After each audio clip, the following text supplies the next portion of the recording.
The Poem of the Man-God, the second year of the public life, chapter 224, Arrival at Bether, 20th of July, 1945. The train of animals following the Apostolic College has undergone a change. The billy goat is no longer there, and in its place there is a sheep and 2 lambs. A fat sheep with turgid udder, 2 little lambs as cheerful as urchins. A tiny flock that looks less magic than the very dark billy goat and makes everybody happy.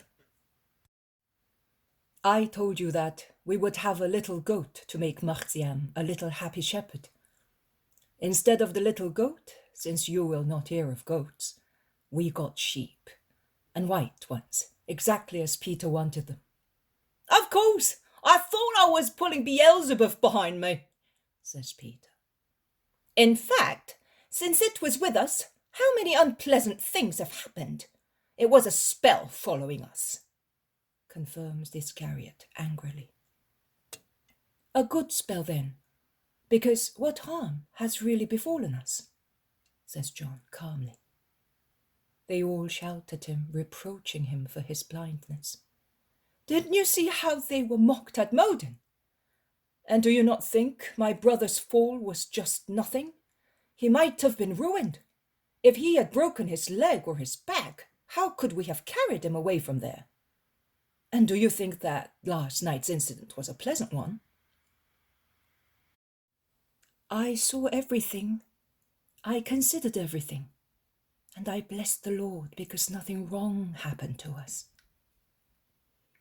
Evil came towards us, but then it ran away, as usual. And the incidents have certainly served to leave seeds of goodness, both at Modin and with the vine dressers, who came with the certainty that they would find at least one person wounded, and with the remorse of having been without charity. And in fact, they wanted to make amends. And the same happened last night with the robbers. They did no harm. And we, that is Peter, got the sheep in exchange for the goat, and as a present for their safety. And there is now a good deal of money for the poor, because the merchants and the women gave us purses of money and offerings. And what is more important, they all received the word of Jesus. John is right, says the zealot and Judas Thaddeus. And the latter concludes. Everything seems to be taking place through a clear foreknowledge of the future. It is odd that we should be there, and we were late because of my fall, at the same time as the jeweled women and the shepherds with large flocks, as well as the merchants lousy with money, all of whom were a wonderful prey for the robbers. Brother, tell me the truth. Did you know that all that was going to happen? Thaddeus asks Jesus. I told you many a time that I can read the hearts of men, and when the Father does not dispose otherwise, I do not ignore what must happen. Well, why do you at times make mistakes, such as going towards hostile Pharisees, or to towns that are completely hostile? Asks Judas Iscariot. Jesus stares at him, and then says calmly and slowly, they are not mistakes. They are necessities of my mission. The sick need a doctor, and the ignorant a master. Both the former and the latter at times reject doctor or master. But if they are good doctors and good masters, they continue to go to those who refuse them, because it is their duty to go. And I go. You would like all resistance to collapse wherever I go. I could do that. But I do not use violence against anyone. I convince people. Coercion is to be used only in very exceptional cases, and only when a spirit enlightened by God understands that it may serve to persuade that God exists and is the strongest, or when many people are to be saved. Like yesterday evening, eh? Asks Peter. Yesterday evening, those robbers were afraid because they saw that we were wide awake and waiting for them, says the Iscariot with evident scorn. No, they were convinced by words, says Thomas. No, they would not dream of it. They are indeed tender souls that can be convinced by a couple of words, even if spoken by Jesus. I know what they are like. When I was attacked with my family and many people of Bethsaida in the gorge of Adumim, replies Philip. Master, tell me, it's since yesterday that I wanted to ask you, was it your words or your will to prevent anything from happening? Asks James of Zebedee. Jesus smiles and is silent. Matthew replies, I think that it was his will to overcome the hardness of those hearts, which he almost paralyzed, in order to be able to speak and save them. I say that too. That is why he remained there by himself, looking at the wood. He subdued them with his look, by means of his defenseless calm, and by trusting them. He did not even have a stick in his hands, says Andrew. All right, that's what we say, that's what we think, but I want to hear it from the master, says Peter. There is a lively discussion in which Jesus does not interfere. Some say that since Jesus has declared that he does not force anyone, he has not used coercion in the case of those robbers either. That is what Bartholomew states. The Iscariot instead, who is mildly supported by Thomas, declares that he cannot believe that the look of a man can do so much. Matthew retorts, it can do that and much more. I was converted by his look even before he spoke to me. The opposite opinions cause a lively discussion, as each stubbornly insists in his own. John, like Jesus, is silent, and he smiles, lowering his head to conceal his smile. Peter revives the discussion as none of the arguments of his companions convinces him. He thinks and says that the look of Jesus is different from the look of an ordinary man, and he wants to know whether it is because Jesus is Jesus, the Messiah, or because he is always God. Jesus speaks. I solemnly tell you that not only I, but anyone who is united to God by means of faultless holiness, purity, and faith will be able to do that and much more. The look of a child, if his spirit is united to God, can cause vain temples to collapse without shaking them as Samson did.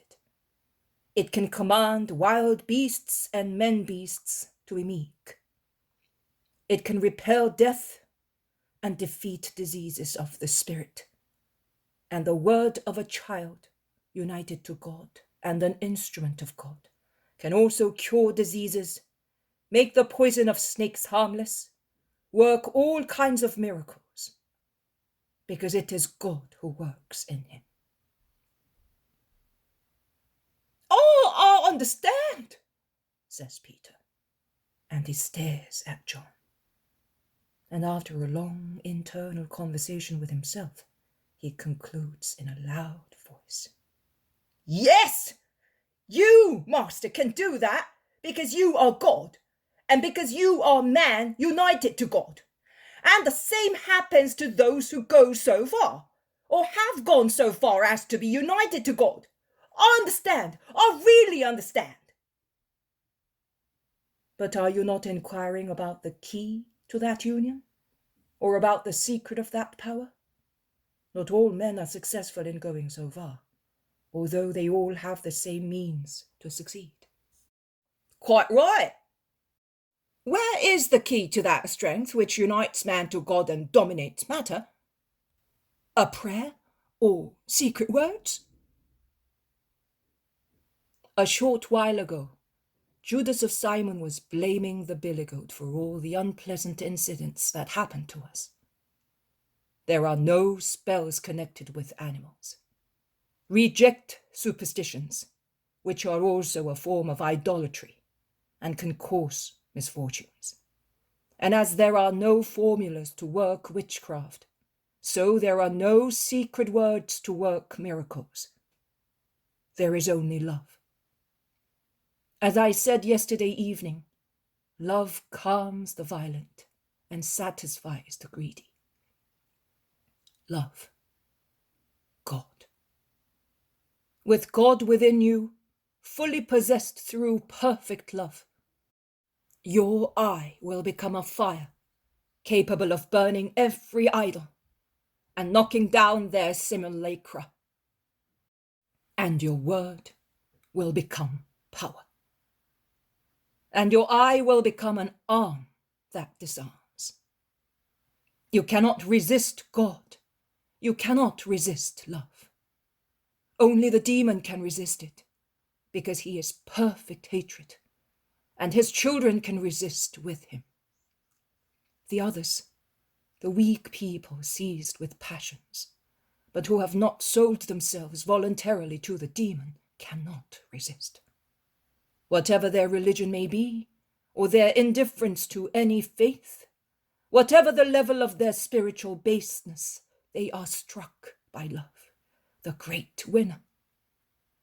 Endeavor to arrive there soon, and you will do what the children of God and the bearers of God do. Peter does not take his eyes off John. Also the sons of Alphaeus, James and Andrew, are lively and watchful.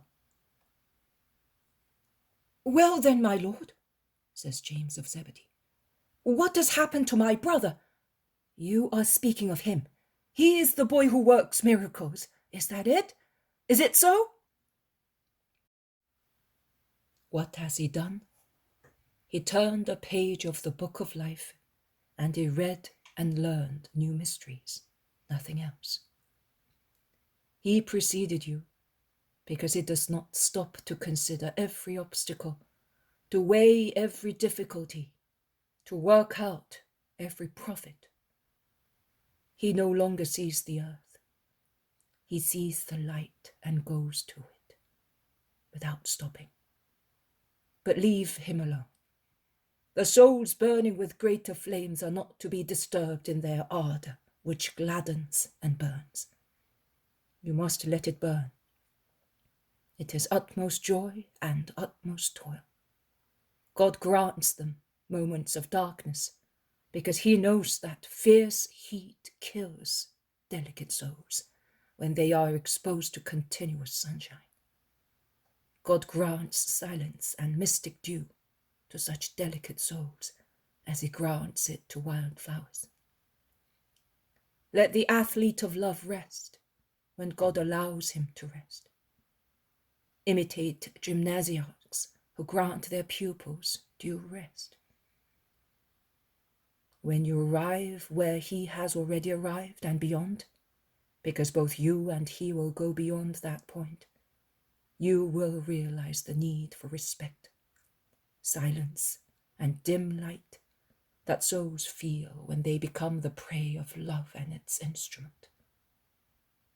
Do not think I will be glad to be known, and John is a fool, because the souls of our neighbors, like the souls of children, want to be attracted by wonders.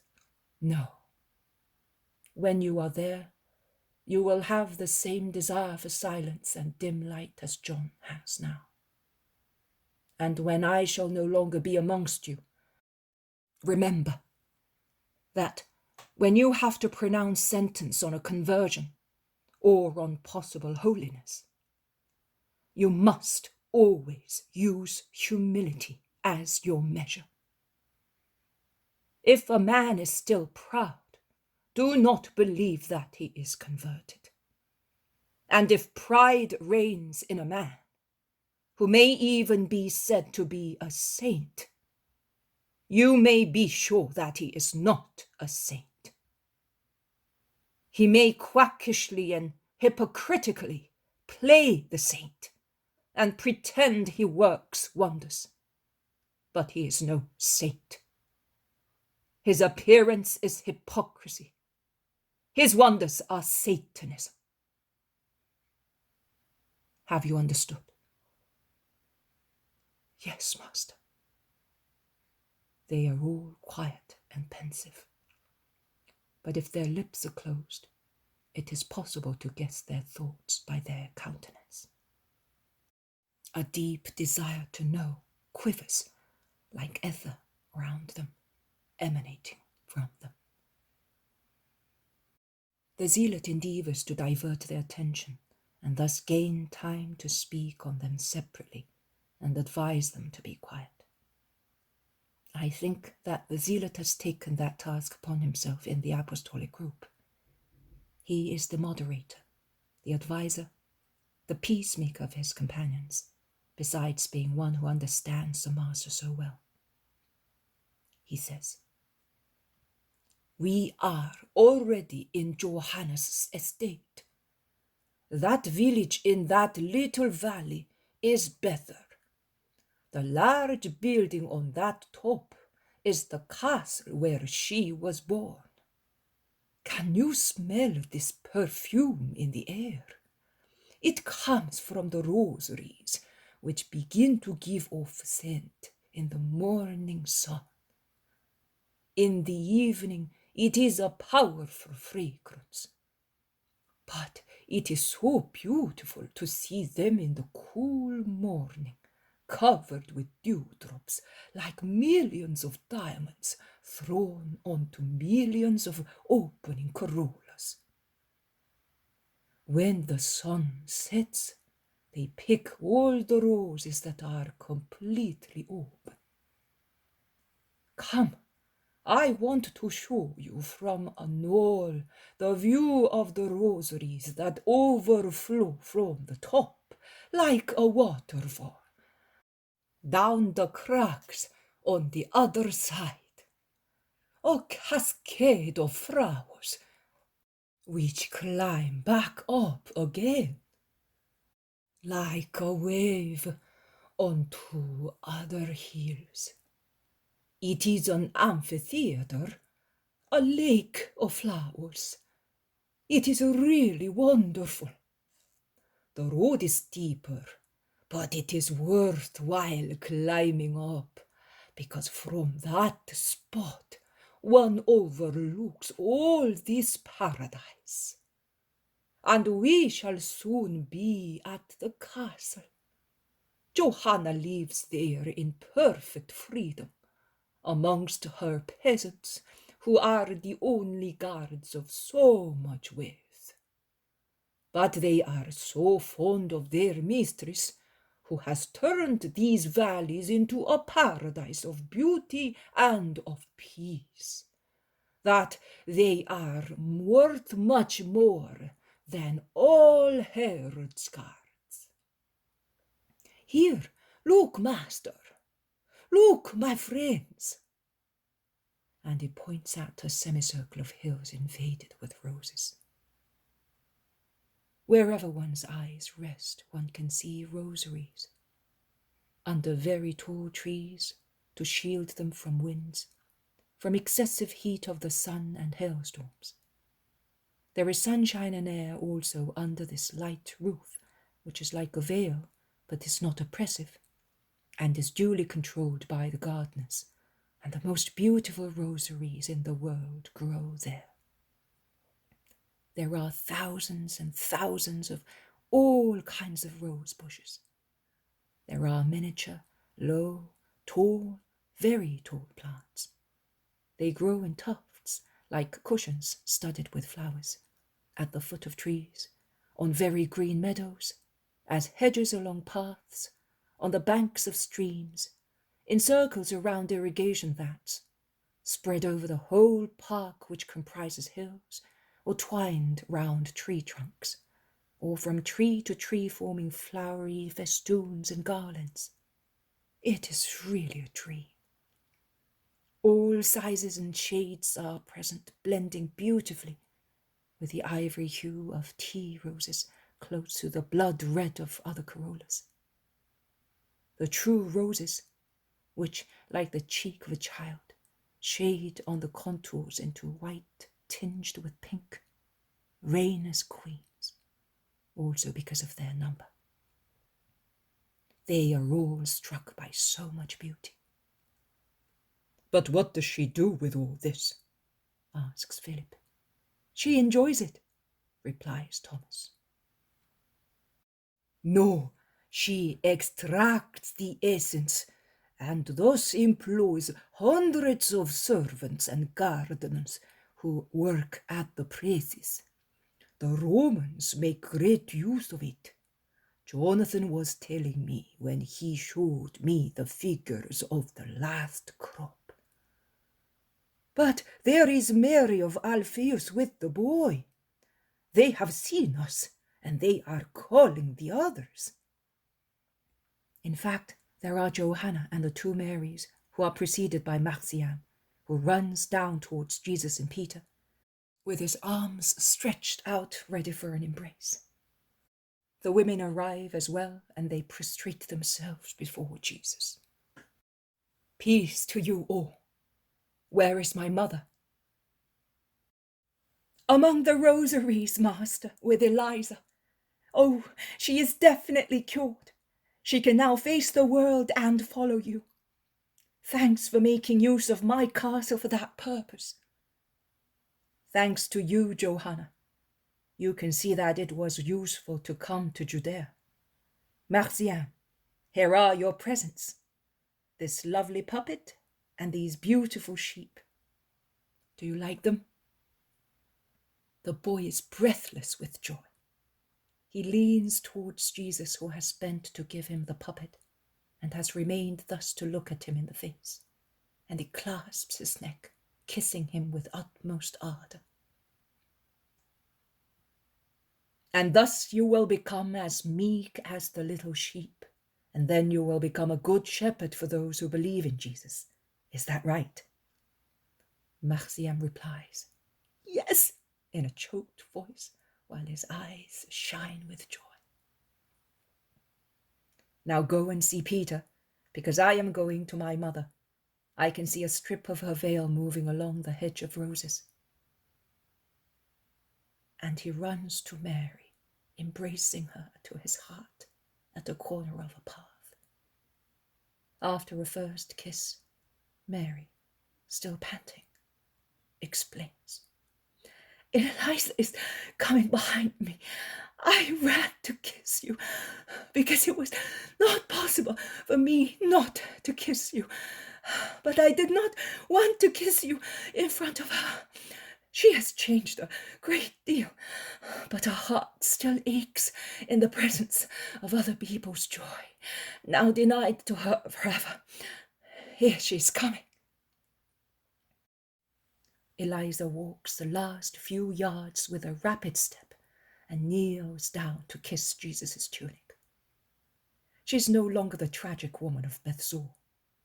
She is an old, austere lady, marked by sorrow that has left a deep trace on her countenance. May you be blessed, my master, now and forever, for giving back to me what I had lost. May a greater peace be with you, Eliza. I am happy to see you here. Stand up. I am happy too. I have so many things to tell you and to ask you, Lord. We will have plenty time, because I am staying here for a few days. Come, that I may introduce my disciples to you. Oh, you have already understood what I wanted to tell you. That I wanted to start a new life. Yours, and have a new family. Yours, and sons. Yours, as you told me, speaking of Naomi, in my house at Bether.